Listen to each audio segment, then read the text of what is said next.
the unseen weapon in a quiet, seemingly ordinary neighborhood in the heart of a bustling city.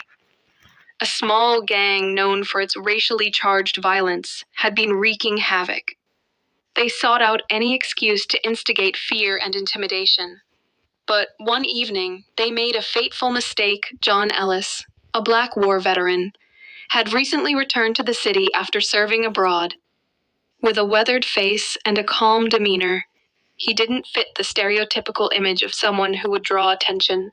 But under the surface, he carried the heavy weight of his past, a past where courage and survival were the only constants. He'd seen horrors in combat, but it was his training that had saved him, and it was the same training that kept him alive in situations where others might falter. One evening, while walking home from the corner store, John passed by a group of young men loitering near the sidewalk. They took notice of him, their eyes narrowing, already sizing him up as an outsider. John didn't acknowledge them, his focus on getting home and putting his mind to rest.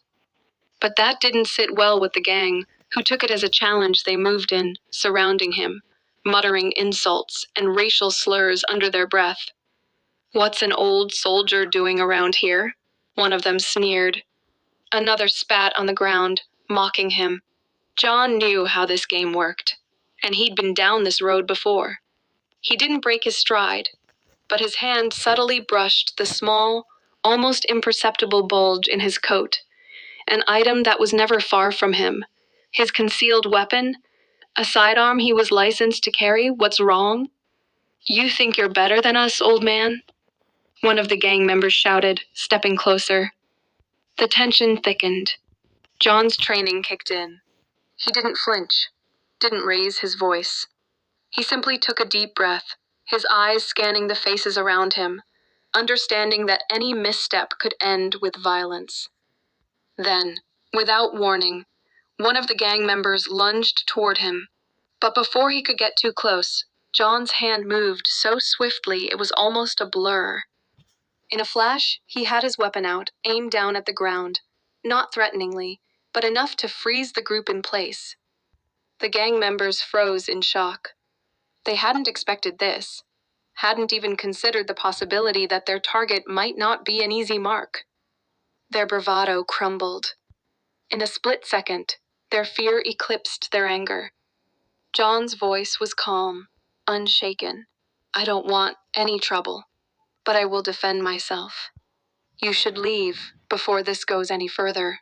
His words were heavy, each syllable deliberately measured, showing the control that only someone who had faced real danger could command.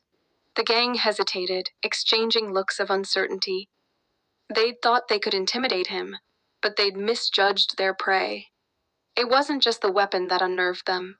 It was the quiet authority that came with experience, the unwavering resolve in John's eyes, and the unspoken history of a man who had survived wars, not just abroad, but back home as well.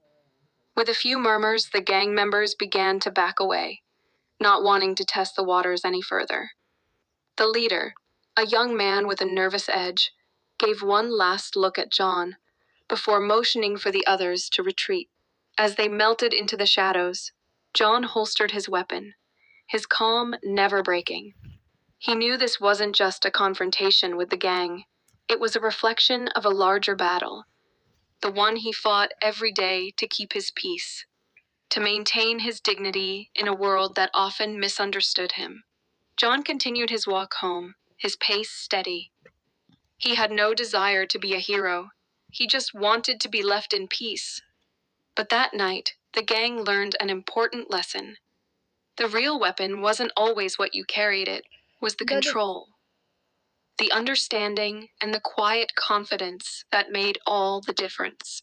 And so, John Ellis, the Black War veteran, continued his life in silence, knowing that sometimes the greatest battles were the ones you never had to fight.